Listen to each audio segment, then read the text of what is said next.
À l'écoute, exprimez-vous en toute liberté. Bande ko batali mbote pe matondo na confiance bozali kokoba kusala biso na manaka à l'écoute wapi to bimela bino bana mboka ya bwanya mayele pe ya nsomi na tina komanyola mambi matali biso c'est-à-dire ba congolais ba indo ba africain ezala molongo mobimba kasi lelo to kolobela mingi impact ya alternance na sommet ya l'état pambate makambo ko semblé ko tambola penza lolenge kaka ya kala ya tengu ba congolais bazali komona o bazela ki penza te sima ya alternance pe na mambi matali iglesia lokola moyembi moko ayembaka komi okoluka iglesia na mokili na iglesia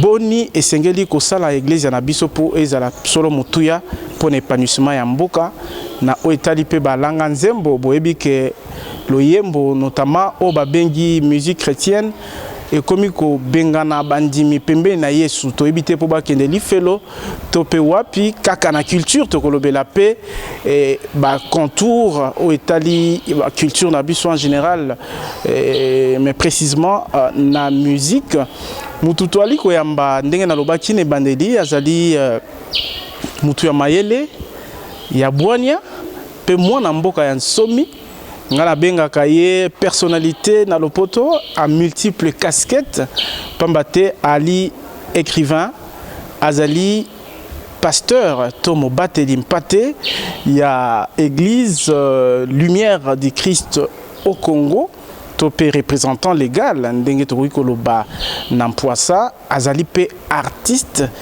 penseur munene po apesaka ba makanisi na ye na makambo belé na oetali ekolo na biso ali bongo papa Samuel Masamukidi na yende tokomanula ba sujet nyonso na biko évoquer boyebi émission à l'écoute to simbaka nyonso etali biso sans complaisance papa Samuel Masamukidi mbote pe boyebi malamu na émission na biso mbote ndeko matondo na sepeli merci solo ba kokamwa bozali na église Lumière du Christ au Congo mais to koyebisa yo bienvenue à tous en émission à l'écoute mais comment on se sent katango ba ko benga yo papa na ba papa na yo na ba koko na yo na ba kulutu na yo et ça la kayo ndenge nini olinga kaba benga yo bongo po milati sa penza kilo ya papa Masamukidi le fondateur ou ezala rapona ko bangi sabatu ata ko bolenge na yo.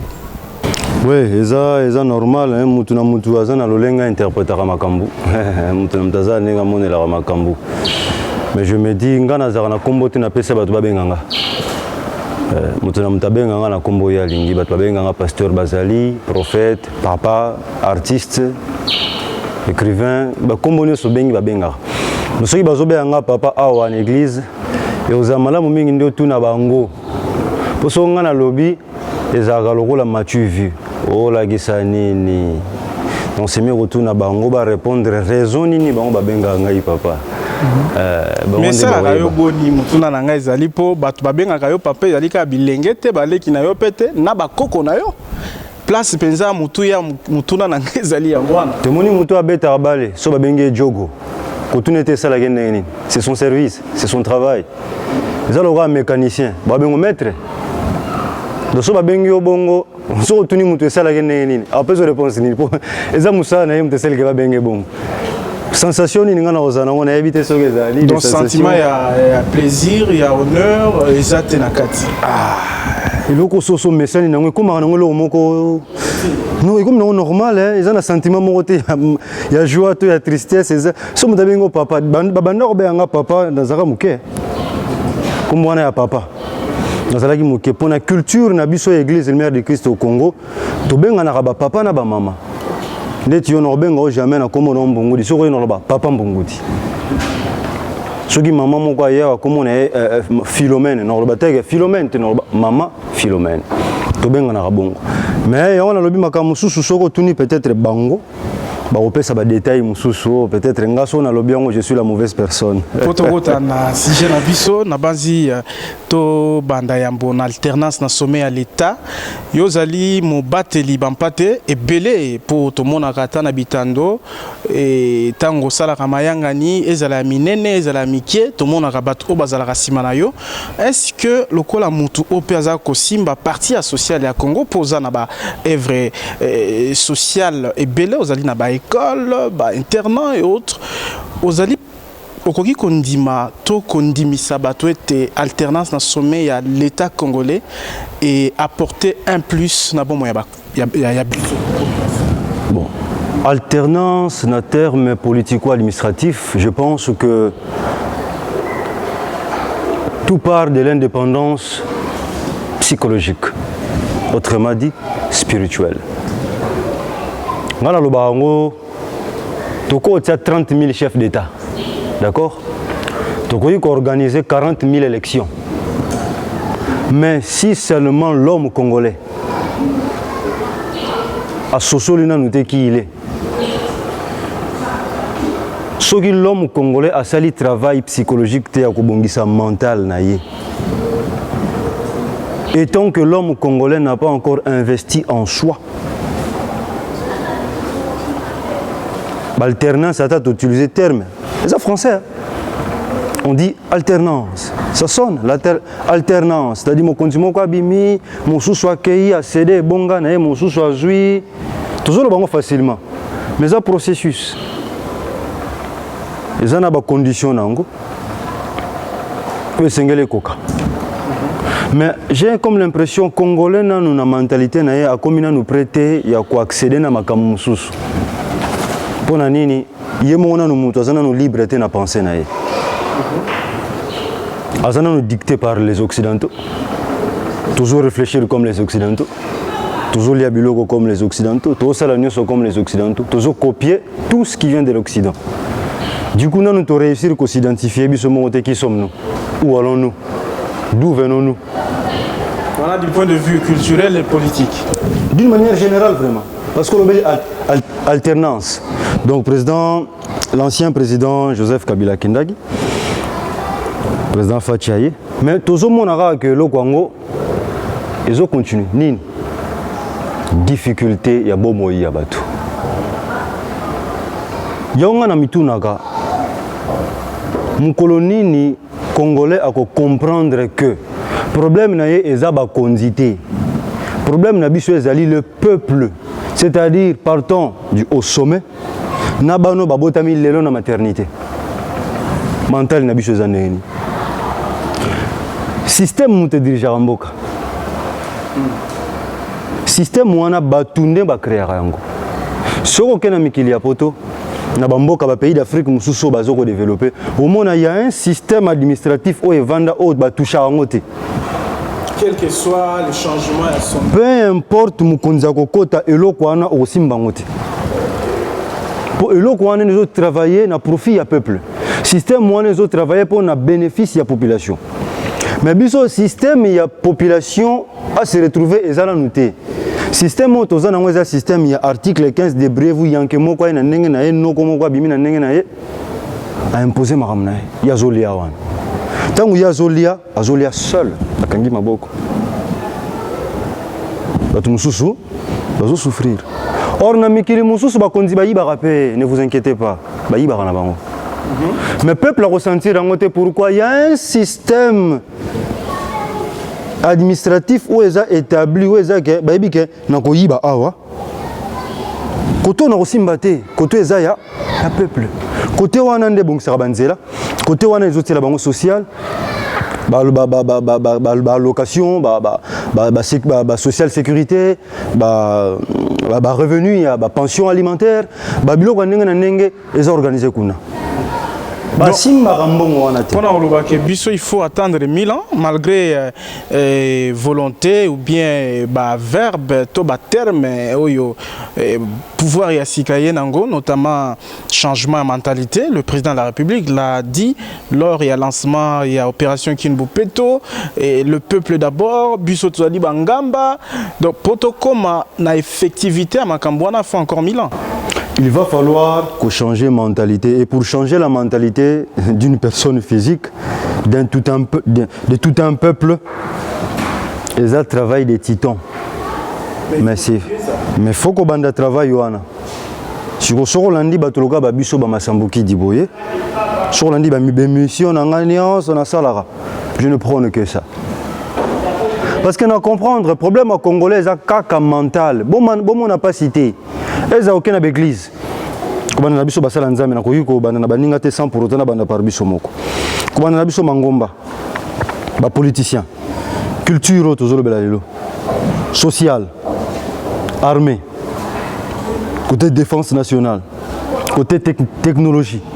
Domaine union, c'est un bon cannabis. Sur l'andeli, union, c'est aussi biblo mental les arts au bébé. Yango tozomona makambo ya baso de moto de la ya souffrance aux populations en dirait en termes de embouteillage puis ba tracasserie na otali ba demi-terrain ya ba transport ba détournement ya ba millions et bimi ebele population alingi komona Thompson, Wenzekiti, Nzela et Salemi, transport est commis facile, mais la situation s'empire. Détournement, ils ont continué. Et puis, à échelle inimaginable. Mais comment alors approcher pouvoir? Bino, on a bien que personnalité à multiples casquettes, aux alipes spirituelles, même n'a pas volé wana. Qu'est-ce qu'il faut dire à l'État clairement, sans crainte ni honte, pour que bazoa direction qu'il fallait pour que peuple attend et bien que le travail des titans que la pauvreté mais et mon anata approcher l'État en terme approche. Moi je pense qu'on a informé déjà que l'État d'approche à Rabiso Basal Nzambe. Tout le monde sait qu'il faut faire. Mais si on a siko mukambi na kati ya l'État mokonzi a tout nanga siko papa molimo mais éminence tout ça là nini pour toujours comprendre que tout ce qu'on fait ne marche pas. Donc la question se pose au niveau de la population d'une manière générale. Non, parce que quand on détourne, ceux qui vont détourner des millions, qu'est-ce que la population a à voir? Oui, toi approcher bango. Mais tant que tu approcher bango, pourquoi ils ont détourné des millions? Maza citoyen congolais. Na rolongolais na bokonzona na citoyen congolais mususu na tie. Citoyen congolais wana pa osani a détourné. Si vous avez une chaîne, il y a des citoyens qui sont placés. Les détournements, vous allez combien? Alors le problème n'est pas bateau côté na bokonzi. Le problème n'est pas mukonzi wano a détourné mbongo. Le problème est que qu'est-ce qui se passe na ba cerveau na biso? Na ya bakonzi ko. Na bakonzi nangana yo to vandia na plateau na bandeko balandi. Qu'est-ce qui se passe? Entre guillemets. Point d'interrogation. Qu'est-ce qui se passe? Réponse on appelle ça gezanine. Congolais, mentalité n'est pas bébé. Pourquoi mentalité n'est pas bébé? Mangomba,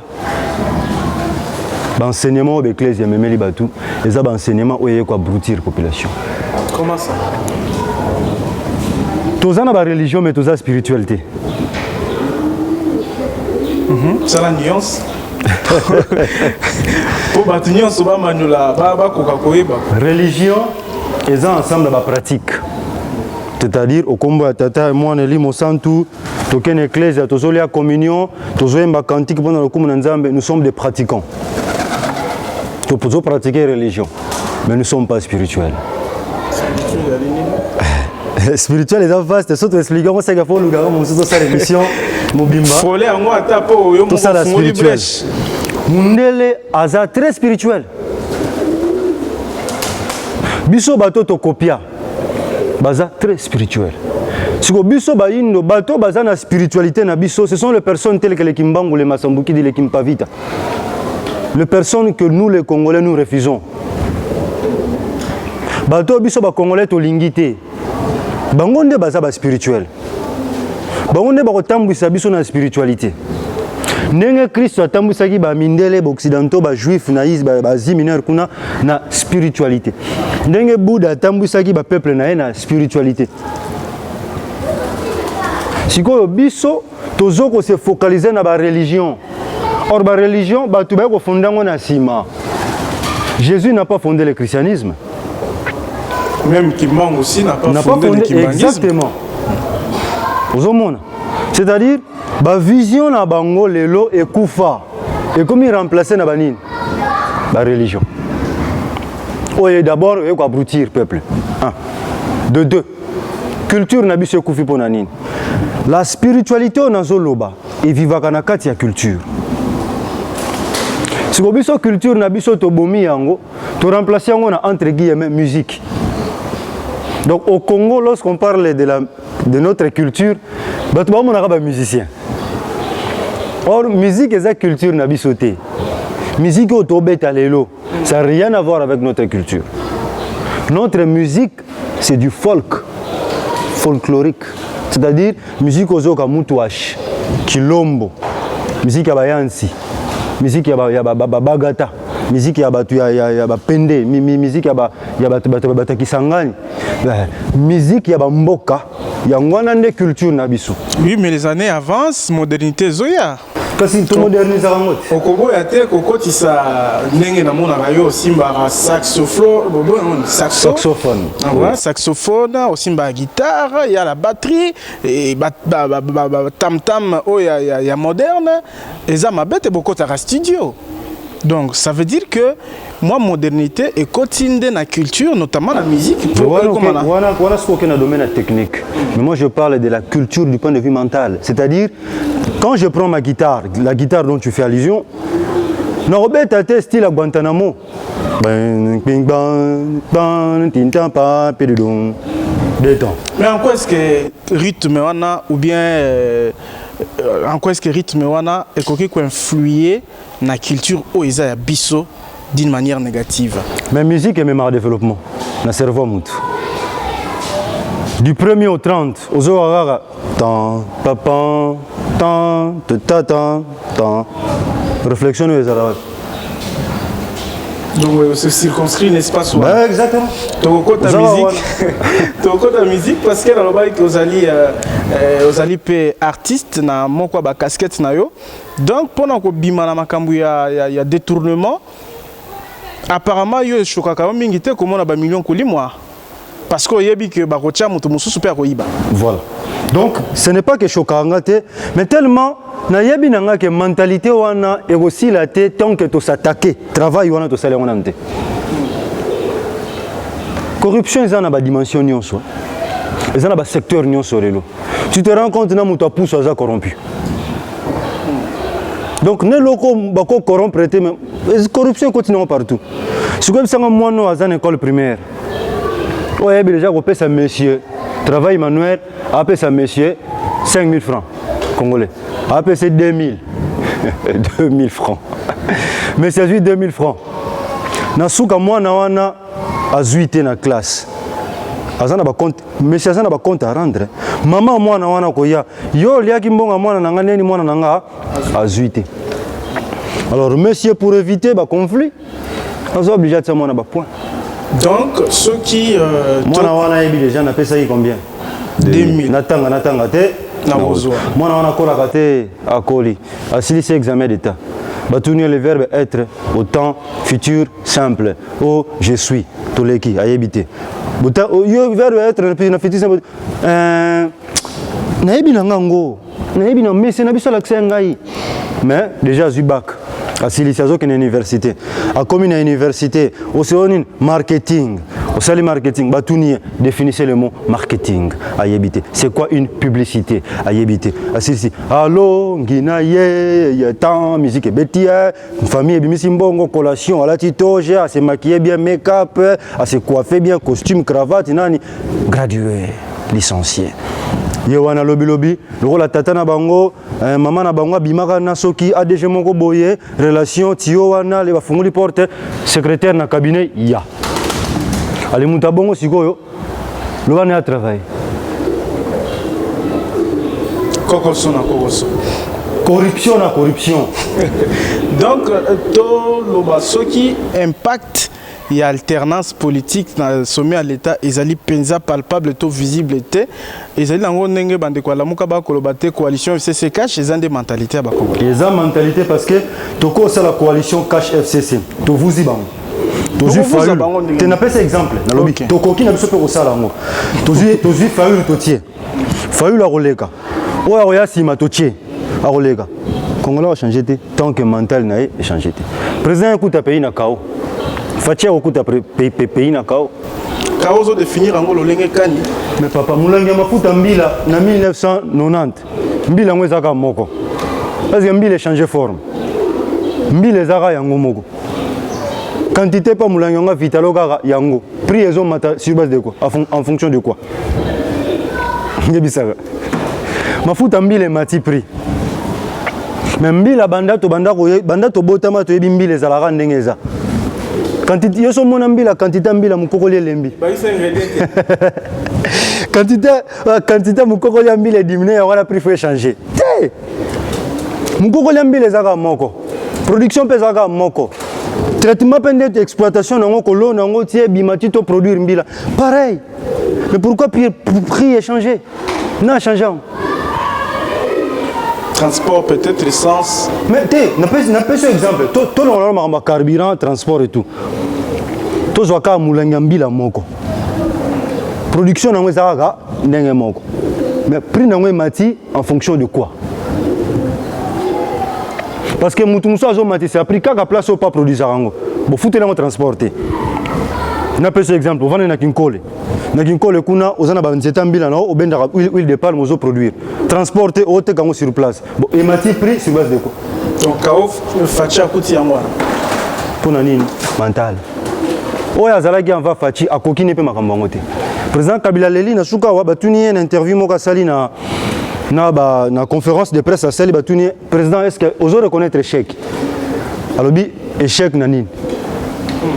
Mais ce que nous reconnaître l'échec, je n'ai pas réussi à transformer l'homme congolais. Effectivement, il a échoué. Parce que Kobomanzo Tabomaki a 5 chantiers, révolution à la modernité, et ça un travail bâclé. Seul le travail au faut que ça na mutumundu congolais les lois et ko travailler cerveau na yé. Mais le lopé tout le monde a basso de moutonde à la place au Zoloba. Oui. Sur des moutons de Osani. Donc, rien ne va changer. Non, mais écoute, il y a un président Kabila qui a tiré le petit boulevard dans limité qui est en Ningékoum. Tout bébé, c'est maintenant, c'est ça la marathé. Boya Tongelo Kassiko Momo, maintenant, c'est ça la marathé. Aéroport international en Gili. Bobignon aéroport international. Mais Tongeli Bisso, moi, salon VIP. Moi, tout moi, salon VIP. Comparé à l'aéroport à Baninga, vous avez un aéroport. Ce n'est pas parce que vous avez un VIP que nous allons régir l'humanité tout entière, tout le pays tout entier. Non. Il va falloir Congolais à mon Moussika. Moutou a détourné pour Nani. Parce que vous avez un terrain à y habiter que Balabalo n'a pas tambola. Moi, je n'ai pas parlé de Balabala. Congolais fois mon musica, est-ce que ba église na biso pe beaucoup mon musica pour les lots ndena lobaki na introduction nanga, je cherchais l'église, je l'ai trouvé dans le monde et je cherchais le monde, je l'ai trouvé dans l'église. Les lots église et commis sujet ya ba sextape, église et commis notamment ba pasteur. Bakomi bamususu ba arrogant bamususu bakotinda bato ya koyina baninga bamususu bakofingana. Est-ce que musala penza to etinda ya église na mboka na biso ezokokisama ndenge sengelaki? Mais soko tali makambo wana mingi eza na catégorie ba pasteur basala makambo wana eza basala nzambe nyonso te. Vant nous olo bebi mingi na église dit réveil. Si vous êtes catholique, vous êtes musulman, vous êtes enseignant, vous êtes musulman, vous êtes imam, vous êtes kimbangiste, vous êtes masambukidiste, vous êtes l'église armée du salut, vous êtes protestant, l'église anglicane. Vous êtes monde dans une église élite réveil, vous êtes catholique, vous jamais. Pour vous avoir hypocrite, non, parce que la dictateur. Parce que dans la déontologie pastorale, il faut qu'il y ait que sauver l'image de Bassel Nzambe. Nengeyo, na katanda, que soyez moi na wasali mabe, malgré ça moi no châtier, mon que ce soit n'était na mis son abattu. Donc église, tant que nous trouvons l'église dans le monde et le monde dans l'église, moi je pense que c'est normal, l'église est à la gare à Moukili. Église ezalaka lola te. Non, on a des expressions pour oloba ke oyo tozali censé kozwa na église eza auto kozwa te. Par exemple, on appelle si exemple wana ya ba sextape, ce n'est pas ce qu'on devrait trouver dans l'église. Tu crois comment en église pasteur azo finga muninga te. Tu crois comment un pasteur azo inisa mutu songolo pakalate mais zo salema. Ezali expression ko limbola mabunga o esengela ki penza ezala na église te mais yango nde tokobika. Oui, ndenge na biso tout à l'heure ba particularité zali, ce sont pas toutes les églises et tous les pasteurs qui font des bêtises. Alors, lokola bazali pe ba pasteur, oui. Bien que vous na domaine mon côté, tango bino pe ba bateli mpate po bozali kana mokili oyo bozali pe na ba internet to biso nyo tozala kanango boko mona to boko tanga makambo ya lolenge wana ezoloba na bino nini attitude nini boko zwa mbela nini boko tindela bango pour d'après tout balika batu. Entre nous le pasteur concertation salamaka. La démarche est salamaka ya koluka baninga koluka ko ramener de l'ordre là au désordre koti to sala rango. Neti mikolo kutana pasteur mukuna. Non, na yo kité nouvelle nezanini. Non, mikolo ya koluba ki faut rupture ba président Kabila régime wana ba dignité faut ba kota boloko ba ibimbongo ainsi de suite. Non, moi je pense que Mutuna Mutaza libre à koluba ce qu'il pense. Lui il dit ce qu'il pense. Na mon infraction en até. Est-ce que constitution et peki sito biblia balobi kuna koluba te na habité. Parce qu'il dit ce qu'il pense, il est libre. Ce qui a qu'une sûreté de l'État, la justice est là. Lui, il dit ce qu'il pense. Okutana pasteur Moïse Mbiye, to Maïkalambai, to frère wala Moussousounani, Michel Bakenda, pour la sextape, waya soumakamba robomba te pour net ya pasteur Mbiye et commis même la justice. Oui, je pense que il va falloir faire une concertation entre bino et pasteur. Non, mais je pense que Makambu ya pasteur Mbiye n'a une certaine. Comment la fille s'appelle encore? Fano, Eliane. Voilà.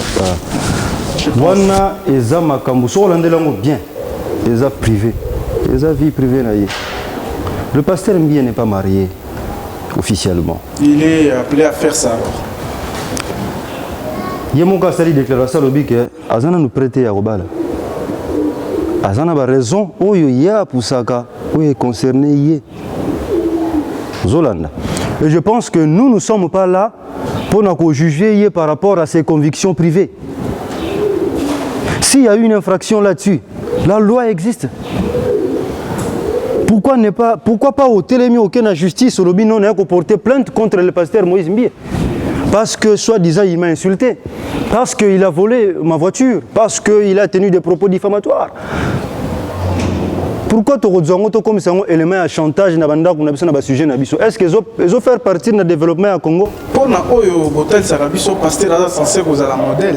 Mais est-ce qu'il soit célibataire dans ce qu'il a fait? Ce qu'il a fait. Est-ce que sa culpabilité a été déjà établie par le juge compétent?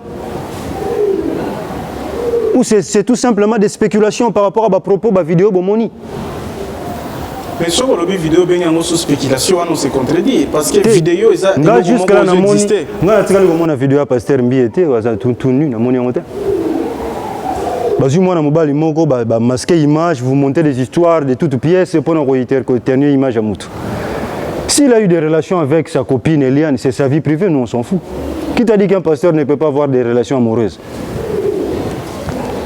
Et étant donné qu'il est aussi célibataire. Ah, hors mariage, ça n'influe à rien. Oui, Aza célibataire, on parle des pasteurs Moïse Mbiye. Il est célibataire. Oui, quand c'est le pasteur, comme on a dit, moi cité. Non, non, l'obé m'a comme Bango kaka bato l'église de l'éveil notamment. Non, faut pas exagérer. Moi, ngalo musuna zoloba. Image yo to pesa ki basala nzambe, to mystifia ki bango tellement mingi. Au final, tant que mon côté charnel na bango comme la biso libaku. Faut te dire banane. Kasi ya bato ba présenter bato ba yaki na ba otana mo banambo. Obino bolanda ki de manière avec. Occidentaux. Ba sango ba tiaka maboko boy. Bokanza ki ko nzamba zala boy, Yesu azala boy. Bokomo imiter image wana. Nzoka bobo sane ke Yesu azali mutu. Azali ata azalo melate. De 12 ans à 30 ans pour son baptême. Azali ba chérité. Alega wapi. Tuna question sigo. Alega wapi. Non, mais il faut arrêter de vivre dans un monde imaginaire, la scotomisation. L'esprit choisit ce qu'il choisit de voir. ça relève aussi na ba responsabilité notamment ya bino ba masambukidiste ya ko veiller bato que makambo o existaka po eza musunyeza nzoto que boko misa muntu mythe or azane libanga te voilà ya wana komba onga na menaka ya moni so bolandi na ba vidéo nazo meka ko faire comprendre bato makambo mingi yo musu botanga na bible eza ba histoire imaginaire et salamate boye et que les gens faut que bango moka église réveil ne bango ba s'embrouiller bango mo batina ba mitina ba erreur lelo ba mitambo na bango komo kanga bango moko ale po ba s'en sortir bango ko susti bon enseigner ba tout de Genèse Apocalypse boke mbangu makambo les choses que vous ne maîtrisez pas Voilà, ça va on appelle ba rejoindre ma samobidiste ton ding. Non mais naza besoin de ba rejoindre ngana ouais c'est bango ba bêtise ba sa libéreur ba kotaki ba sango bango mo ba catholique ba memeli bino bible bango mo ba yebi nene ba utiliser livre na bango bino bodiango mbangu ale dit amen ne herba bakondo herbo na boye mbangu vitesse ale mutambu makamna bino boko mokoya na kata boye basunde bo conduire batute batu bomo pointer bino du doigt batu bomo critiquer bino le pasteur aza suna valeur te parce que bokenda ki vite na makambo boye bini tête ni que yo pasteur zo pesa batu lycée so yobo ndeko zala lokola yobo nana ko zala lokola yobo yobo eza histoire imaginaire. Dieu ko bengo imaginaire pour babi ba comment par rapport à ba vécu à l'époque. Ndeko satana na nzambe ba solo na likolo na mone bon. Nzambe molimo satana molimo na mone bon. Pourquoi tu oses la ba brouter jusqu'à ce niveau?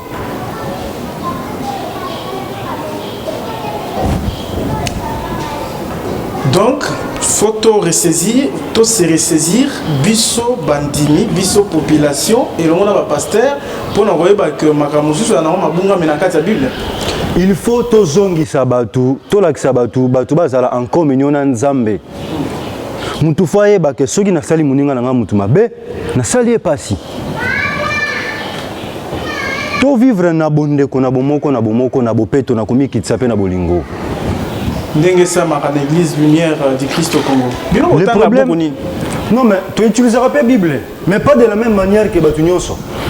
Parce que dans la Bible, il existe histoire oh beaucoup de Job bo changer ango, boche kimbangu na papa mazamugi na kat. Na pe ce exemple mo. Avant Bible comment? Basa ko le bazalaki. Ebina comment Bible? Nana comment? Empereur Constantin. A sangisi l'église. Nyonso ba ndako sambela en désordre parce que natana wana bato selon Matthieu bazalaki bato bazo sambela selon Luc bato selon Paul selon Pierre bazaka éparpillé l'empereur amonaki Rome empire na ye komo kene na mo bambilinga a s'accrocher l'église asangisi bango nyonso babengaki ngo concile de Nicée 3 siècles après la mort de Jésus nda réunir bango na concile de Nicée la ville à Nicée à cette époque-là ndé basali choix d'évangile babongisi ba texte nde botanga la Bible oyo na ba sacrement ba choix à date de Noël na ba Pâques et sur l'immortalité de Jésus ça a été décidé dans le concile de Nicée par imagination des hommes. Voilà, ils ont cherché quelles histoires garder pour renforcer la foi. Maintenant qu'est-ce que vous tirez dans la Bible ce qui est la réalité wana. La Bible les a monné, surtout qu'est-ce que vous tirez, on a photo ça l'émission, nous sommes on expliquer c'est qu'on tire. Bon, par exemple, oui, mais par exemple l'histoire de Bantoma vivaki après la mort du Christ. C'est une histoire prophétique. La communauté d'Israël, il vivra roi, Nabango, Bazalaki, prophète, comment ça s'est passé. David, voilà l'histoire par exemple, les histoire c'est Bazaranango, mais on a aussi maraté parce que tu as dit que c'est imagination. Donc l'église du Christ, lumière du Christ au Congo, selon Papa Massambuki dit, c'est la meilleure église qu'il faut pour les Congo RDC. Je ne peux pas dire oui, je ne peux pas dire non. Comment ça? Ah mais son lobby c'est la meilleure église, c'est que les hommes Amabé. Donc batunyo so bazana l'église musuba mona bokonza likolote. Faut pas y avoir une église lumière. Non. Je ne peux pas dire non plus non. Parce que bao bazakat nangai bazo prétendre au mona bokonza likolo ba recevoir salut. Donc pour la binyo so lo lenge moko. Ah, mutu wala ne individu mutawaye bati.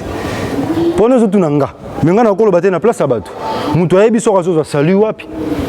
Abiki wapi? Amoni nzambe wapi? Je ne me découvrir. Oui. Comment vous expliquez? Mais voilà ce qu'on faut ça l'émission parce que la question tout dans la doctrine m'a fait enseigner. La doctrine ne peut pas être enseignée en 30 minutes. Oui, mais il faut aller pour donner la lumière. Au moment Jésus-Christ toi babenga nzambe. Naissance nae bon moyen nae pe kufa nae. Yango ba définir kazali nzambe. Toi biso papa masambuki to benga Dieu le Saint-Esprit. Histoire nae zali naissance nae bon moyen nae pe kufa nae. Voilà. Tolobela sika makambo ya musique parce que namoni tolobeli église tozonga la papa Masamuki dit au sala je crois 2 ou 3 livres. Non bah livre ezali mais on a bimisi moko est déjà disponible. Oui, c'est déjà disponible. Alors on a un livre notamment où est disponible, ils ont même intitulé Nouvelle vérité sur quoi? Nouvelle vérité sur Dieu. Sur l'Afrique et sur le courant religieux. Oyo, depuis l'époque précoloniale, Tilelo, la manière dont l'homme noir a compris Dieu, quels sont les défauts et qualités. Donc, Nameki un peu expliquer l'histoire. Il fallait comprendre Nzambe. Parce que jusque-là, tu comprends Nzambe dans le monde imaginaire. Batumik, tu es dans l'église, tu ressemble à Evien Papa Blanc qui habite les ciels. Voilà. Et bien, expérience pour s'inspirer dans Makamba Bongo. Les alliés qui sont aux États-Unis, Europe, le monde, qui ont découvert la réalité ou bien de par spiritualité masambukidiste, de arriver na ko bimisa batem bien ba livre le lingue. Oui, de par spiritualité masambukidiste d'abord, la réalité à l'homme noir, la manière dont l'homme noir a concevoir Makambo. À percevoir notre façon de voir les choses. Maintenant, on a la théologie. Dans la théologie chrétienne, notamment chez les catholiques, chez les protestants, chez les musulmans, chez les orthodoxes, chez les juifs. Mais il faut qu'on ait connaissance, il faut autant. Et là, vous avez Congolais qui livre. Si vous avez un secret, c'est un livre. Il y a un peu abrutir le peuple, il y a un peu abrutir la communauté. Tu as une lecture. Les Congolais ont appris à Hollande théâtre, ils ont appris à Kobina, mais c'est un livre à Tanga. À Tanga, pas si.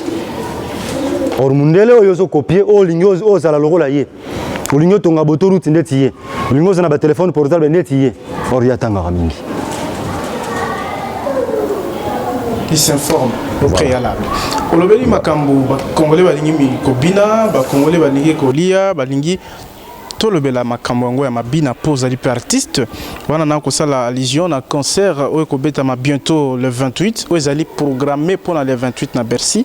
Yande ko na biso fali poupa solo azali moto ko sala musique lokola yote mais ali congolais et musique na ezali partie ya culture na biso ata ko définir biso que musique to ko beta to logota makamususu ndenge nini oko mona ba congolais o basepela ko bina na ba fête na bango musique ya fali basepela ko bina musique na biso ba congolais na poto mais soki musicien aye ba combattant ba résistant ba bi muto ko kufao de ozo interpréter ngo spirituellement et intellectuellement parce que vous avez une casquette nyonso wana nzamba revêtir.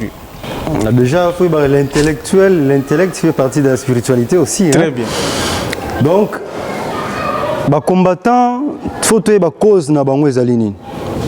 Moi j'ai eu le temps ya osona bango. Bango ba raison bango ba pousser. Nga personnellement na monique ba raison na bango ezana nzela. C'est juste. Pour nani. Talaga makam toti ko lobela tout à l'heure. Mboka na biso. Est kuna moyen te bato bazokufa. Mulongi ya mafuta mbila ti le prix exact yebana te. Ekola fufu na kingasa ni prix mususu. Umatina balimete kuna lemba prix mususu, balimete lingwala kuna gombe prix mususu. Fufu ka moko. Na fixé prix wana. Ekolongo pe kaka moko. Solo ezali pas si peuple ko kufa ndongo lobi na est, mais kaka na est wana atako bamakambo yango mabe to kotelemela biso banso esalemi mais ka pembeni na bagoma baboite ezali babar eza bato bamelaka mpe masanga babinaka oyo ka alinga kobeta production na poto nde akomi mutu oyo akoempêche na concert na ye kufa ya baninga na ye. Maintenant, écoutez leur philosophie parce que moi j'ai eu le temps de discuter avec les combattants et j'ai compris leur combat.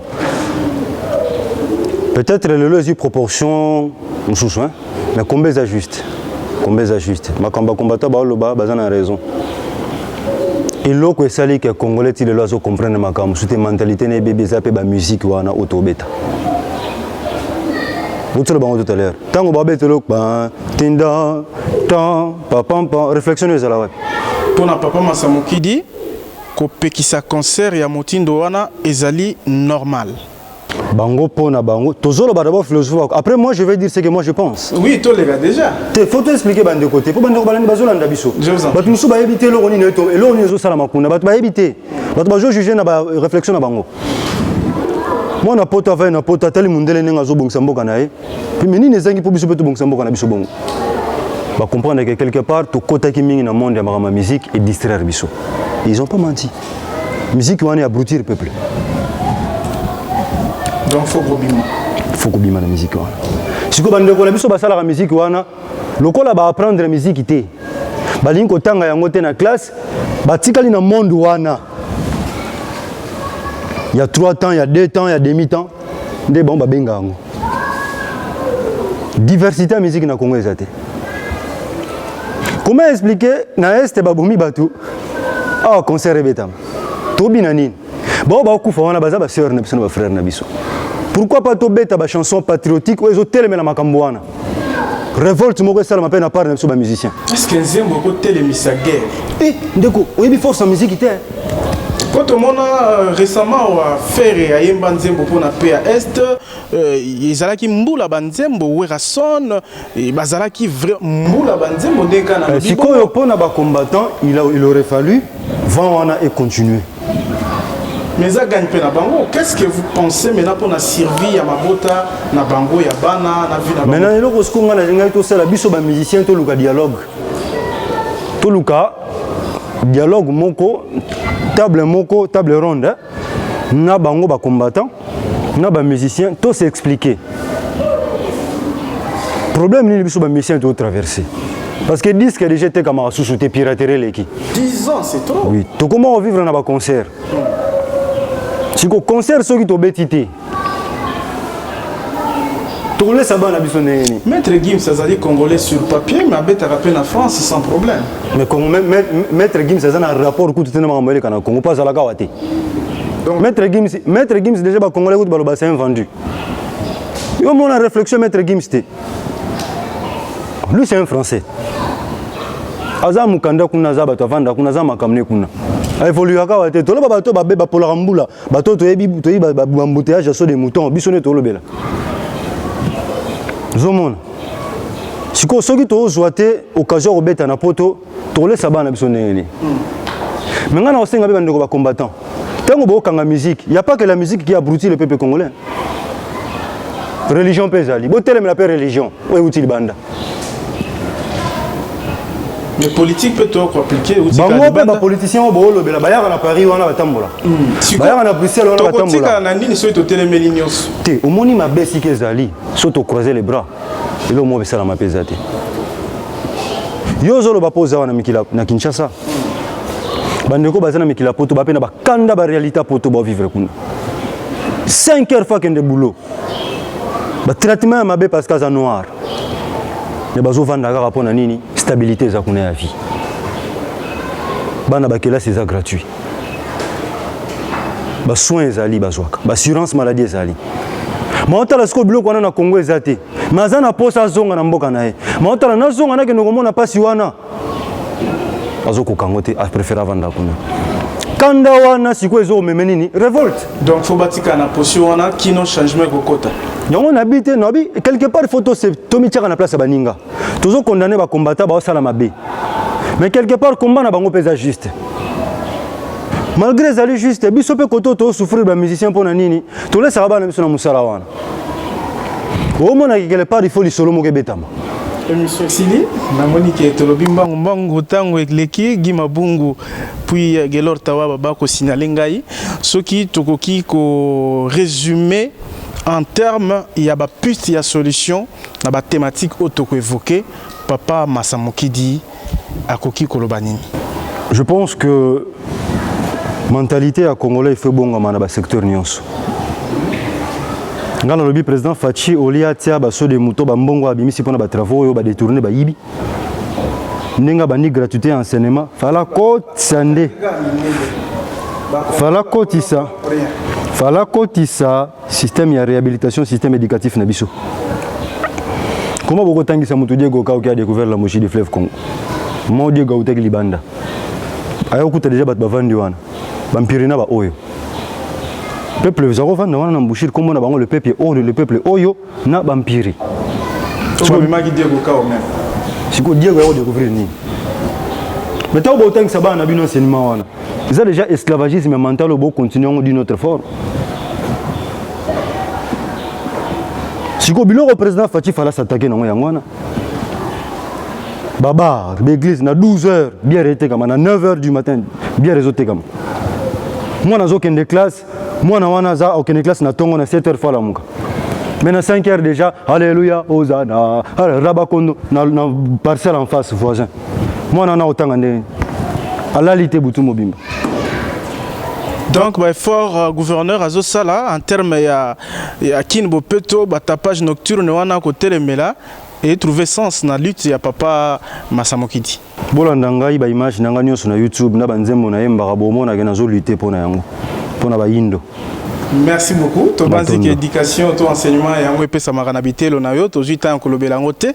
Mais nous vous félicitons parce que vous allez contribuer vraiment pour l'épanouissement ya population sociale yango wana nde to lingaka ke kolobaka loba ke belé sans mboma. Totondio ndengo pesa biso ngonga. Merci na équipe technique. Gima Bungu Pegelor Tawaba bangonde basunga kibiso ba pepe sala ba Miguel Mbilia pe Badjani bango bakusunga na montage bandeko balandi manaka biso esuki awa totondi bino botondi balasima. Bye bye.